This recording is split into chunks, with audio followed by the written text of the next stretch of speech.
What is up, everybody? Welcome to another episode of Fluff Hammer. Today I'm going to be doing Imperial fists. I'm going to show you how I painted the armour on this. I'm sure some of you will have seen it on my social media, Twitter or Instagram. Instagram is @FluffHammerPaints. Twitter is just @FluffHammer. So yeah, I thought I'd do a quick video showing you how I've done the yellow armour. And I'm going to be doing it on Fafnir Ran. Not that it really matters, but just so you can see it. So let's get into the video.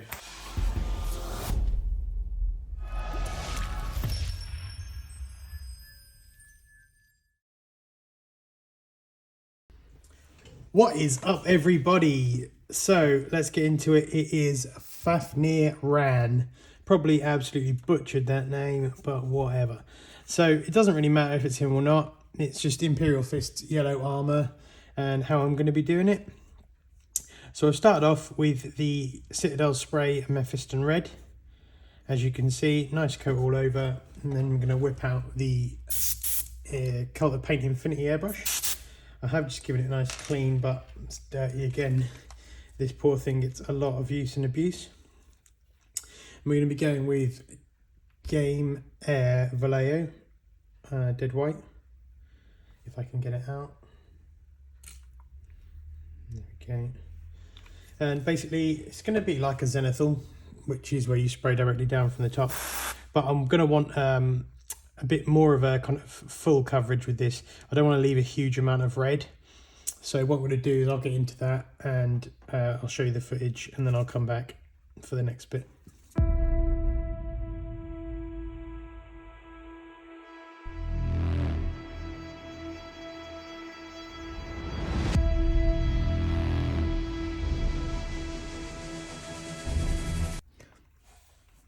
Okie dokie, so that is that done. So next up we're going to be going in with clear yellow from AK, and it's basically probably closest thing to an ink as opposed to a paint because it's got kind of good brightness but low coverage, so that's perfect because that will kind of show through a lot of the white, so it'll give us some nice pre-shading.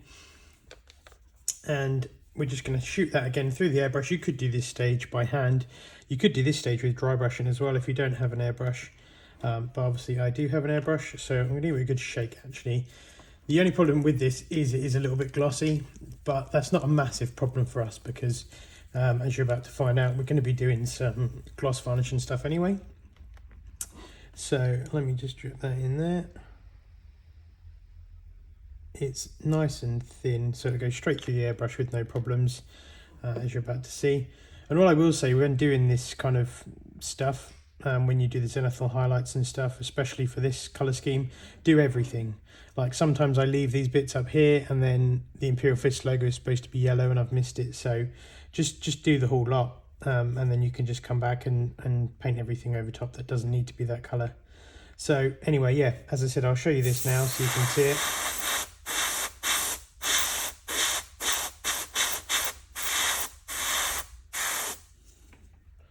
And you can see straight away how good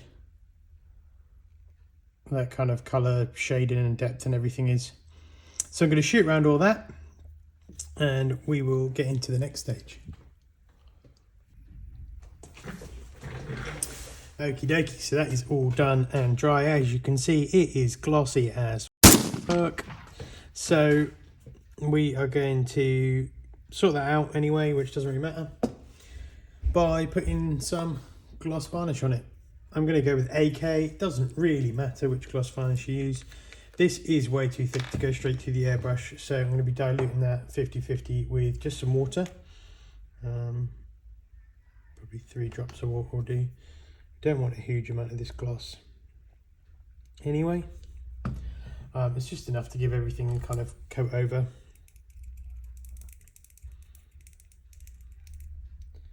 Lovely job. So just hit the whole thing with the gloss. And like I said, it's already glossy, but this will give it another layer of protection and lead into the next stage nicely. Okay, so next up we are going to be busting out some of the oil paints. Now, I used to watch a lot of tutorials on YouTube years ago, and honest to God, I used to see them get out the oil paints and I just go, oh, for God's sake, like, who can be bothered to play with oil paints? But honest to God, like, these are absolutely awesome if you can put the time in. Like, it doesn't even take a huge amount of time or effort or knowledge. Look at that, you just do 2 or 3 drops of solvent. I'm using Sansador from Winsor Newton, and then just a tiny little bit of oil paint, and you can make up a lovely wash really quickly. And the benefit of this is it is removable. So where all other washes you're going to use it and you are stuck with it once it's on within reason, unless you want to strip the whole model, these give you much more flexibility about being able to remove and change tone and everything like that. And then what I'm going to do is the other side, I'm going to make a nice puddle of almost clear liquid. And then the good thing about this stuff as well, you can obviously substitute this for something like Wildwood contrast from Games Workshop, but you will not get the capillary action. If you look at this, you just tap it and it just goes through all these, you know, kind of gaps and things like that, which is lovely. So it makes it extremely quick to get around all these little gaps and everything like that.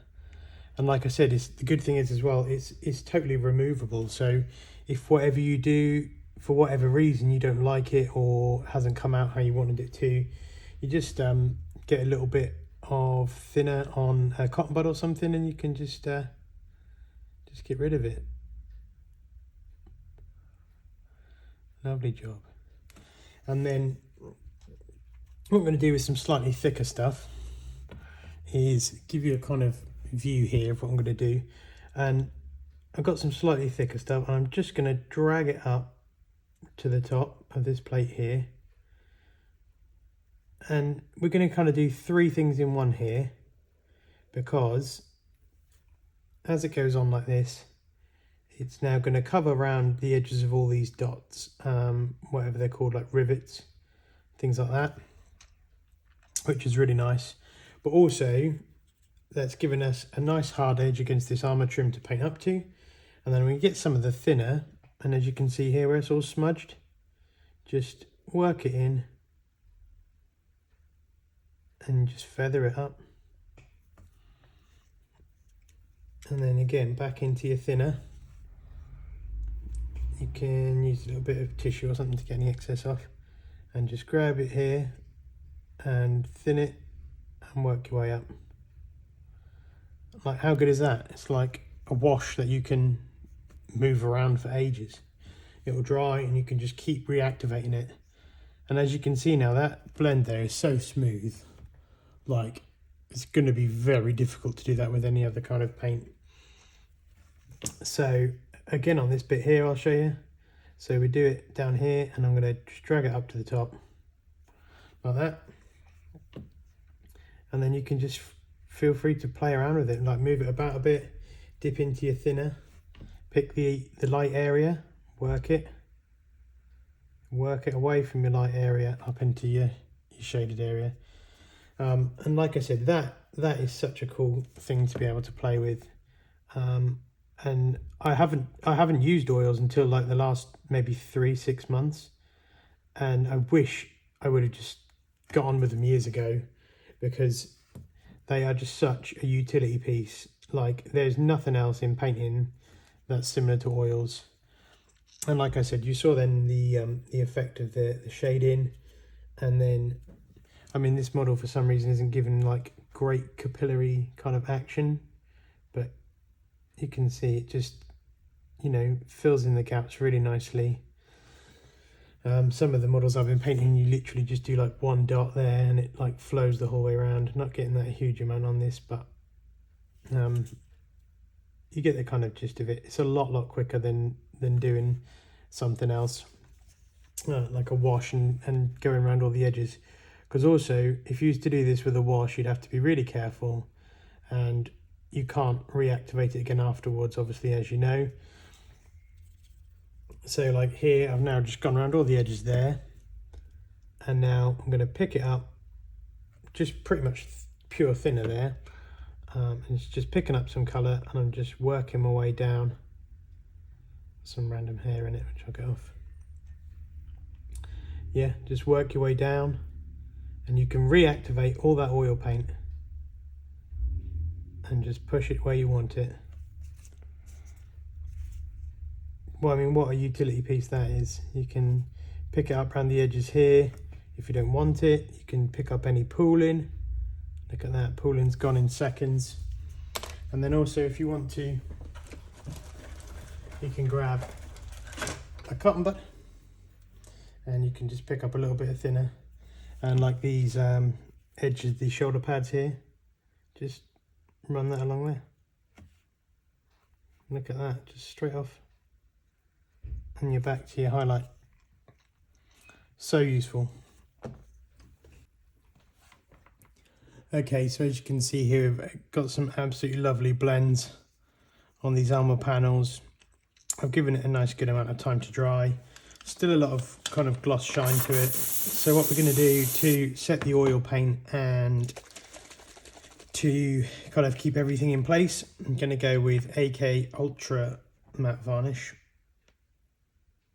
And this one does go really nicely straight through the airbrush without any dilution.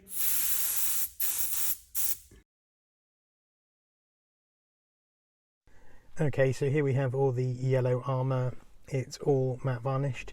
So now we're going to do some chipping effects, and we're going to be using AK's chocolate chipping. Really nice paint, and we're going to be applying that with a piece of sponge. This is just a washing up sponge, and what we use here in the UK. I've just ripped the kind of sharp green stuff off the top.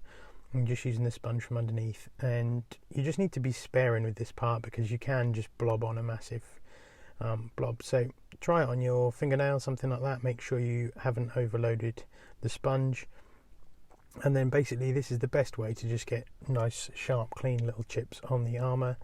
So you just dab it all over, really, wherever you want it to be weathered. This is where you can choose whether you want something really heavily weathered, kind of really worn torn, or whether you just wanted to do a few little select patches. Obviously be mindful of where you're chipping. A lot of edges tend to get chipped a lot in if you're doing more of a kind of realistic style for this. I'm just kind of chipping all over, really. I like the yellow armour looking war torn. Next up we're going to be going into Dawn Yellow, and you're just going to kind of highlight around the edges of the chipping, really. So as you can see, I'm concentrating on the edges of the armour panels, and then just basically trying to highlight the kind of top side of each of the little chips on there with the Dawn Yellow. Working my way around the model with that, and that is the armour complete. So as you can see it here, I hope you like how it looks. If you've got any questions or anything, feel free to shoot them in the comments below. Don't forget to subscribe, like, all those other good things would be really helping me out. Sorry I haven't been too upcoming with videos recently. It's been just absolutely hectic in life, but I'm going to try and get back to some sort of more of a schedule. So thanks so much. I'll see you in the next one. Take care, everyone.